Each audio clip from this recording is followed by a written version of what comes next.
G'day guys, how are you all? Hope you are well, and hope you've got your ear to the ground to hear what's going on in the world around you.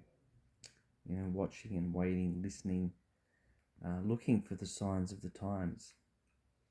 I remember reading a Bible verse, or being reminded of a Bible verse recently where Jesus talks about the fact that people are able to read the signs of the weather. They can tell when it's about to rain, but they're unable to read the signs of the times.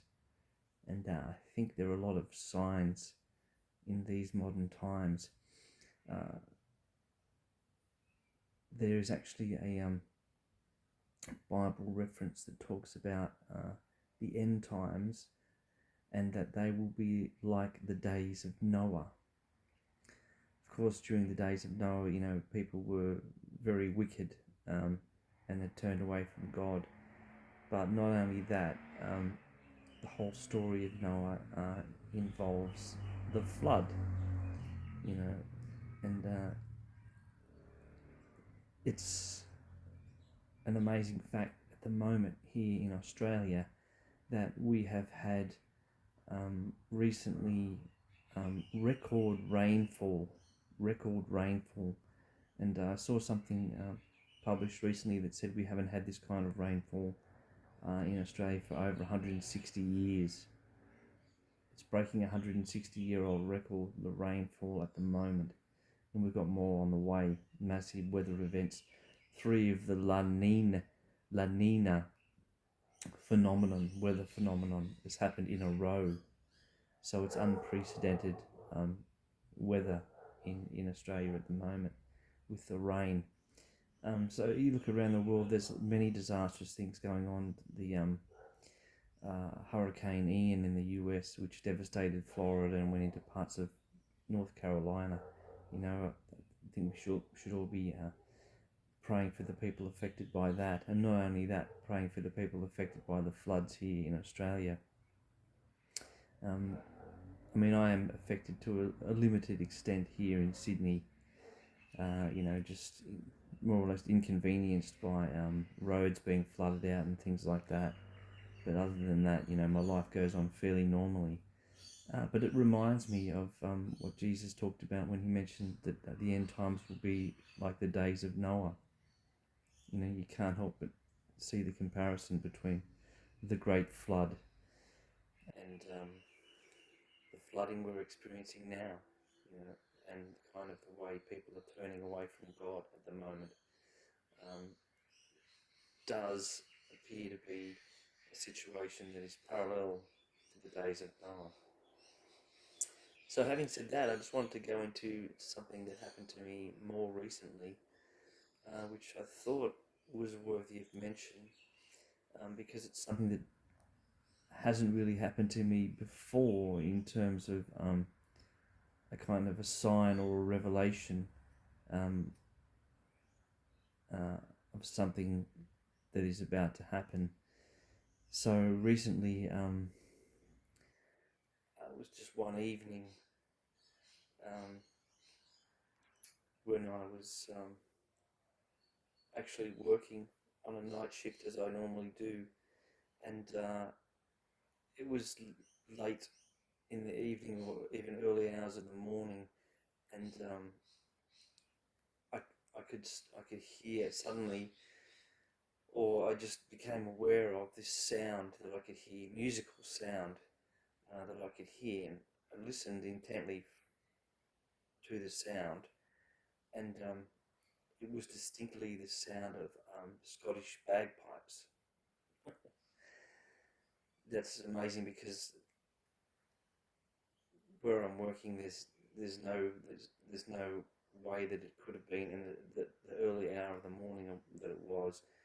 There would be no way that anybody could be playing bagpipes within my proximity that I would have been able to hear that, and there was nothing switched on, in my vicinity, like a radio or a television set or anything like that, that would have been able to be the source of a musical music, and certainly not bagpipe music. So there was no musical source of bagpipes, no physical source of it, so no bagpipe player or anything like that in my proximity. It wasn't like there was a parade going down the street of a marching band or something. It wasn't like that. This was completely just like a background sound that I could hear. I could hear it quite audibly. Um, wasn't loud, and it wasn't brief either, because it lasted for maybe 60 seconds or more. Just that background sound that bagpipes make, and it was distinctively the sound of bagpipes. I could tell because I listened to it intently and thought, that's bagpipes. I recognised it.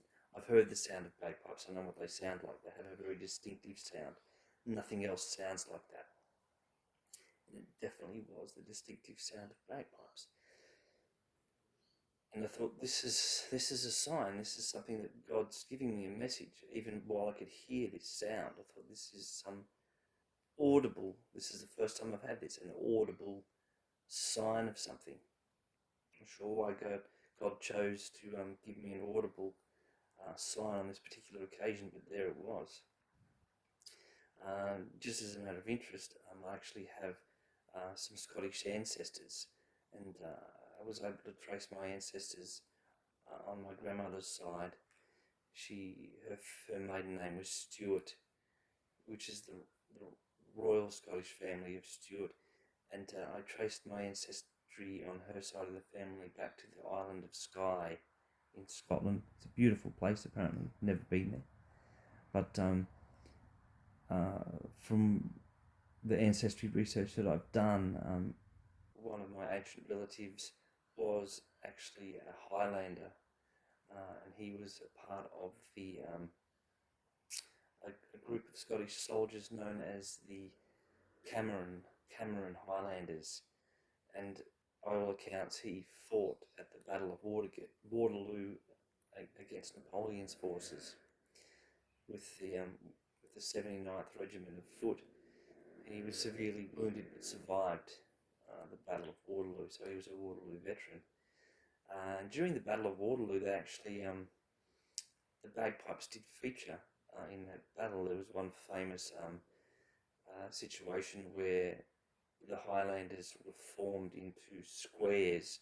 One of Wellington's tactics was to form soldiers into squares, standing around in a square-shaped pattern. Basically, it's a defensive tactic, and it was highly effective against the French cavalry, because the French cavalry attacked the British squares on a number of occasions and were repelled each time. It wasn't until later on that they took a strategic farmhouse and then was able to set up a cannon and started bombarding the British square formations, that was really broken up to any large extent. But at one point during that battle, one of the pipers in the Scottish Highlanders started playing a very famous Scottish tune to rouse the troops, and it was on a bagpipe tune. And I actually listened to that out of interest's sake. I heard a recording of this particular tune that was played during the Battle of Waterloo, so I know what the sound of bagpipes sounds like, and it kind of reminded me that, and it made me think of the fact that that was a very historically significant battle, and basically that Battle of Waterloo was kind of a face-off between two great European powers. Napoleon and his French forces were trying to become the rulers of Europe at the time, and it was kind of an alliance between British and Prussian forces that eventually defeated them at Waterloo. But Napoleon was a conqueror and he was trying to take over Europe and then obviously the world from there, and he was stopped by British and Prussian forces. So, but it was kind of like a, you know, pivotal moment in history where one great conqueror was at the height of his powers.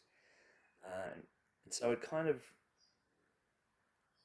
what I heard, you know, when I heard, what I thought of when I heard the sound of bagpipes was, okay, yeah, it reminds me of that, you know, the Battle of Waterloo, that history where there was a European conqueror bent on conquest and trying to take over Europe, and the British were the ones that were called into battle to stop that.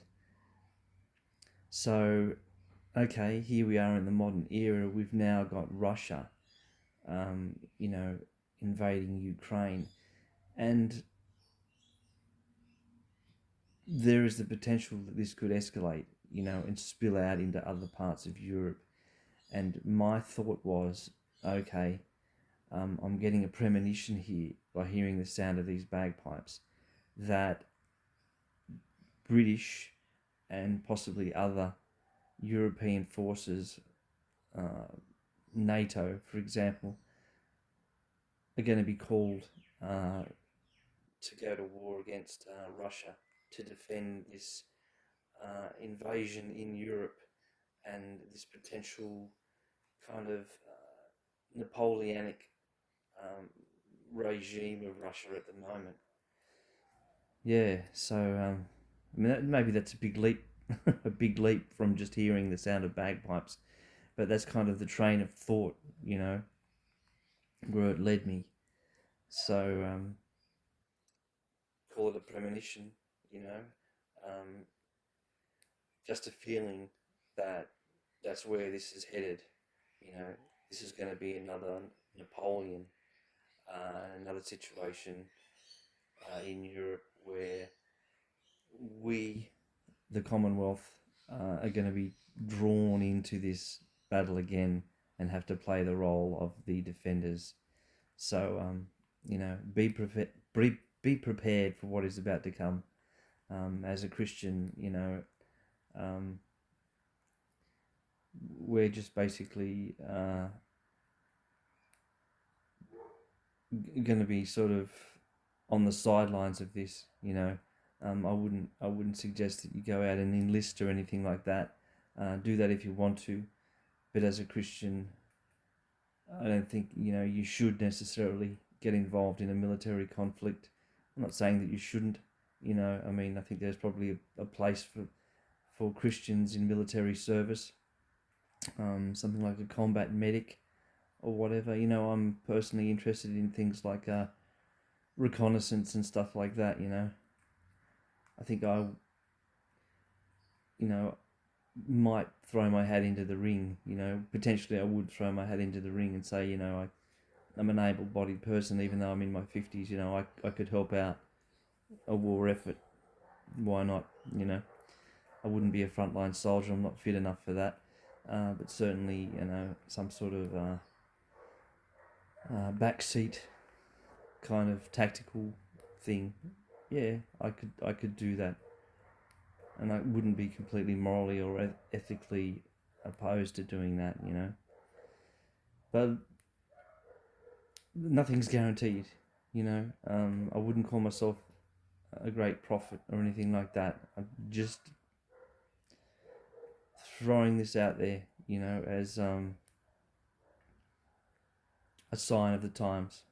So God bless. See you guys.